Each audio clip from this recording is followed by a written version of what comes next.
দুই শ্যালকের মারামারি থামাতে গিয়ে এবার পুরুষত্ব হারাতে বসল জামাই। পরিবারের অভিযোগ, শ্যালকের দায়ের কোপে শরীরের বিভিন্ন স্থানের পাশাপাশি তার পুরুষাঙ্গেও গুরুতর আঘাত করা হয়েছে। বরিশালের শের-ই বাংলা মেডিকেল কলেজ হাসপাতালে চিকিৎসাধীন সিদ্দিক হাওলাদার এখন অপেক্ষা করছেন অস্ত্রোপচারের।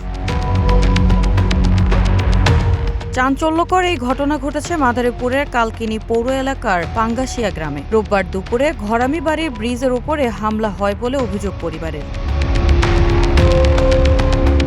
দাবি, দুই শ্যালকের বিরোধ মীমাংসা করতে গিয়ে সিদ্দিক হাওলাদারের বিরুদ্ধে এক পক্ষকে সমর্থনের অভিযোগ তোলেন প্রতিপক্ষ। এরই জেরে তার উপর হামলা চালানো হয়। তাকে রক্ষা করতে এগিয়ে এলে আহত হন তার ছেলে আজিজুল হাওলাদার সহ আরও দুইজন।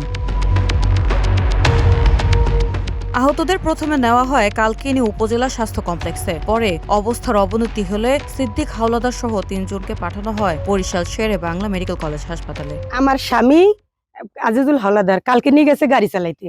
হ্যাঁ, মামায় ছোট মামায় ফোন দিয়া কয় কি আজিজুল তুই বাড়িতে আহিস না। কয় কে মামা? কয় ও কলম তোর মামু ওখানে ইলিয়া খারাই রয়েছে সাজ্জাদ গরমি ওই ব্রিজের উপরে বড় ছুরিলিয়া খারাই রয়েছে। পরে হে কইছে কি তাই মামা হেলে মুই কেমন করবো? কয় কি তুই আহিস না, একটু পরে আয়। হে আইতে না আইতে হেরে ধরছে। ধরার পরে খালি হে ফোন দিয়ে কইছে আব্বা আমার বাঁচাও। এর মধ্যে আমার বাপে, আমার শ্বশুরে আর আমার চাচা এর আগে দুইজনে যাইয়া ফিরাইছে। ফিরাইতে যে এক কোপে হাগো তিনজন রে এখানে একজনের বুড়ি বাই করছে, আমার শ্বশুরের বুড়ি বাই করছে, আর আমার স্বামীরে ফুডা করছে, আর আমার শ্বশুর ভাইয়ের চাচা শ্বশুরের একাল 15টা সেলাই লাগছে। হ্যাঁ, পুরুষাঙ্কেও সমস্যা হয়েছে। এখন সন্ধ্যার সময় অপারেশন করবে, তারপরে আইসিতে রাখবো। বাসে না মরে আল্লাহ ভালো।